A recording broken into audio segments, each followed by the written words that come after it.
तो हमने देखा कि पिछले टेस्ट करते हुए कि हमने नॉर्मल डेटा जनरेट किया, लेकिन स्टिल हमें मिनिटैब ने बताया कि बेहतर ये है कि आप इसको जॉनसन्स ट्रांसफॉर्मेशन यूज़ करते हुए, यानी उसने दोनों ऑप्शंस दी, नॉर्मल भी,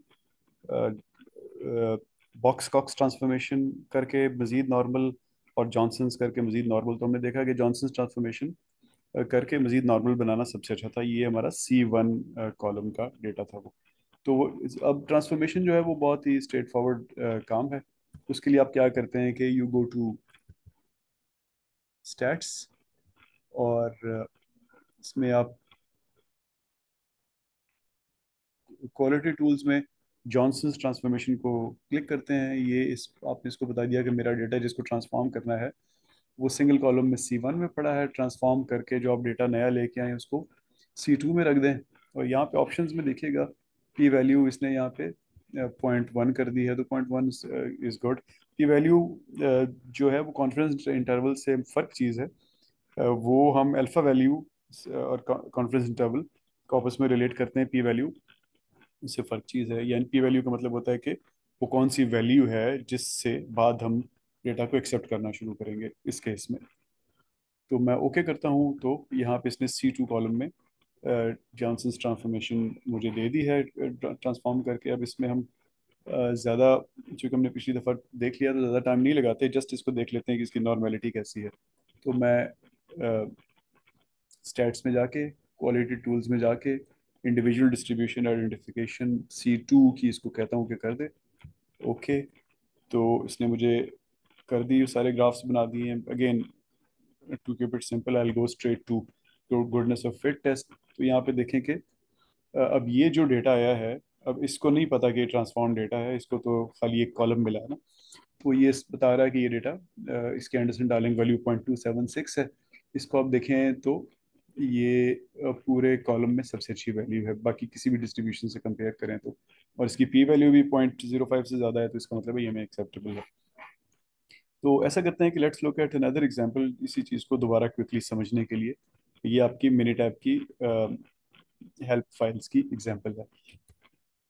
तो मैं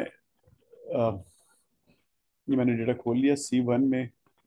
तो सबसे पहले मैं ये देखूंगा कि ये डेटा नॉर्मल है या नहीं है।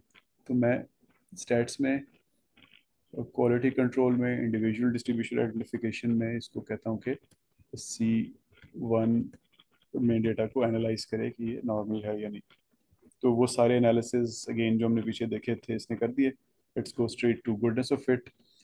तो यहाँ पे आप देखें कि एंडरसन डार्लिंग 0.7 है, बॉक्स कॉक्स ही इसको बहुत अच्छा बना रहा है 0.3। नीचे आके देखें तो जॉनसन इसको 0.12 बना रहा है। और नॉर्मल से देखें तो बहुत सारे ऐसे हैं जो नॉर्मल से बेहतर हैं, जैसे लॉग नॉर्मल नॉर्मल से बेहतर है। जैसे वो 0.7 है ना, तो यहाँ पे नीचे आते जाते हैं तो लार्जेस्ट एक्सट्रीम भी बेहतर है। इसी तरह लॉजिस्टिक उसके करीब करीब है, एंड सो ऑन। तो ये हमें यहाँ पे 100% यकीन हो गया कि हमारा डेटा नॉर्मल नहीं है। अगर हमने इसको नॉर्मेलिटी की assumptions वाले टेस्ट कुछ करने हैं या इसका कंट्रोल चार्ट्स बनाने हैं, तो हमें डेफिनेटली इसको ट्रांसफॉर्म करना पड़ेगा। और ट्रांसफॉर्मेशन में हमें हम यहाँ पे देख रहे हैं कि Anderson Darling value Box Cox की 0.39 है और जॉनसन की 0.124 है। तो इसका कंट्रोल चार्ट बनाने से पहले आपको फिर इसको जॉनसन्स ट्रांसफॉर्मेशन, चूंकि एडी वैल्यू कम है उसकी, तो जॉनसन ट्रांसफॉर्मेशन के थ्रू इसको नॉर्मल बनाएंगे आप, और अ, फिर इसके कंट्रोल चार्ट्स बनाएंगे। तो जॉनसन ट्रांसफॉर्मेशन हमने थोड़ी देर पहले देखा था कैसे करते हैं, कि स्टैट्स में जाके, क्वालिटी में जाके, जॉनसन ट्रांसफॉर्मेशन के डायलॉग बॉक्स से C1 को, सी वन वाले डेटा को ट्रांसफॉर्म कर देंगे C2 में, वो फिर स्टोर होगा। और ऑप्शंस में अगेन 0.1 इसने पी वैल्यू रखी है, तो ये हमने देख लिया कि ये आ गया। और इस C2 में नया डेटा, और इसको अब जो लोग मजीद इसकी स्टेटिस्टिकल डिटेल देखना चाहते हैं वो यहाँ पे लिखी हुई है कि इसने ट्रांसफॉर्मेशन के लिए क्या फंक्शन इस्तेमाल किया। ये सबसे आखिरी वाली लाइन में फंक्शन लिखा हुआ है, लेकिन it should not be of concern to you until आप स्टैट्स में डिटेल्ड रिसर्च कर रहे हैं। तो देख लेते हैं कितना नॉर्मल हुआ है। स्टैट्स में जाके क्वालिटी टूल्स में इंडिविजुअल डिस्ट्रीब्यूशन आइडेंटिफिकेशन में C2 को देख लेते हैं कि ये नॉर्मल है या नहीं है। तो अगेन रिमेंबर कि इसको नहीं पता कि ये ट्रांसफॉर्म डेटा है, इसके लिए खाली ये एक डेटा का कॉलम था। तो आप देखें कि अब ये 0.12 हो गया है, 0.124 जो कि पूरे कॉलम में सबसे कम वैल्यू है एंडसन डार्लिंग की, और पी वैल्यू भी 0.05 से ज़्यादा है। इसका मतलब ये डेटा हमें कम्प्लीटली एक्सेप्टेबल है। अब हम इसके ऊपर मजीद एनालिसिस परफॉर्म कर सकते हैं, इसके कंट्रोल चार्ट्स बना सकते हैं।